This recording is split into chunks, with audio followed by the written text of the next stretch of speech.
Hey, I am sorry. I realise now that when I do record, it does a little high-pitched beep. That's going to be great for some autistics, isn't it? I am sorry.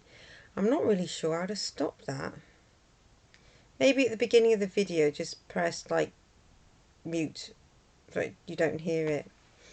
I just wanted to talk about meltdowns and the different types, and I might have to do two videos because I want to keep these short because there's another topic I've just thought of. If your attention span is kind of short like mine, it needs to be short because I'll drift off because I like ADD. I'll just like, oh, and I'm like, I'm gone. So, doesn't mean we can't do stuff. Just gotta work it. So, meltdowns. So, people helping someone autistic with meltdowns understand it is not something that they can control. And when they've been triggered. So don't judge them or treat them harshly. It's already going to be an upsetting experience for them. For someone to get to the point of a meltdown, then they're already very, very distressed. If you can see it that way, then you'll be more sympathetic maybe towards how they're feeling. And they don't want to go there, and then afterwards they'll have a mixture of all kinds of feelings like guilt, I'm a bad person, and all of that is just reinstalling that feeling of not working out, not fitting in. So this is why it's great to avoid meltdowns and listen to triggers, work them out, because you don't want to take them on that cycle again, because once again it's going to be a type of trauma for that person with another meltdown.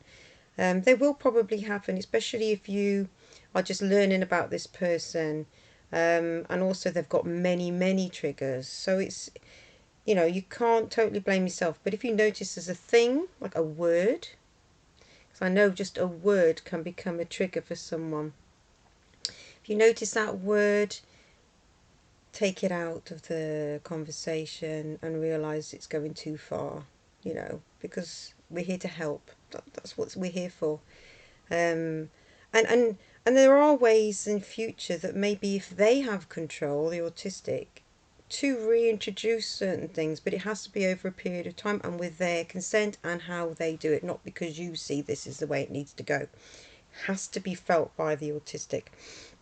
So meltdowns can be different types of meltdowns.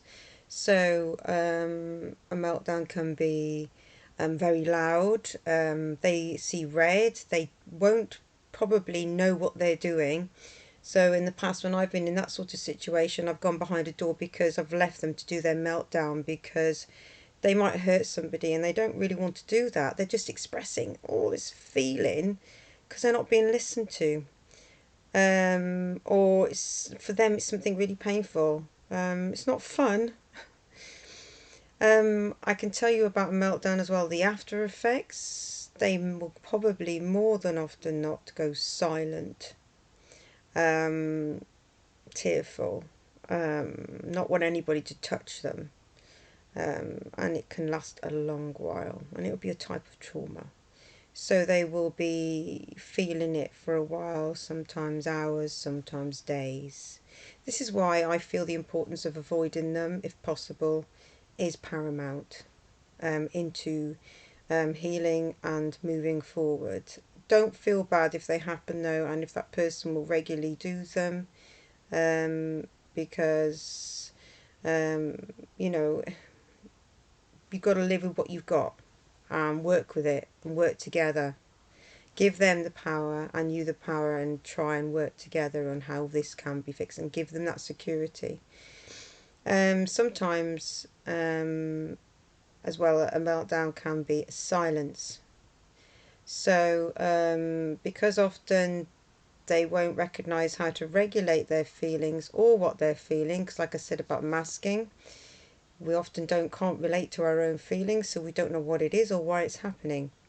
So they can go silent and they can withdraw. I was a withdrawer. I withdrew.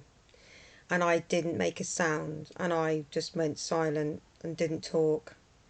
And that's when I was having a meltdown, and that's a silent meltdown. But within inside me was a lot of angst. It's not that they're not feeling it, it's just instead it's going inside. Sometimes that's probably worse because it creates, like I've got a lot of digestive issues because of it all going inside. Um, Although you're not outwardly hurting or smashing up things, it's what you're feeling inside. So, you know, I just wanted to explain what those different meltdowns in. None of this is scripted. I'm just talking to you like I would if I was on the phone. I like it to be natural, a natural flow, like I said, genuine. Um, is there any more I can say about that? I suppose if you've got meltdowns going on, but don't place things that are your favourite ornaments around, because that is going to create more guilt, more responsibility for the person who's autistic and can't help a meltdown.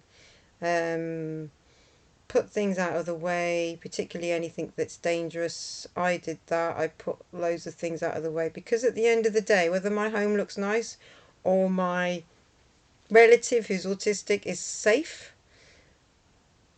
out them. So just put stuff out of the way, anything you can. And this is why it's so important to avoid triggers if possible, or find not a compromise, because I don't like the word compromise, but try find sort of an understanding with that person.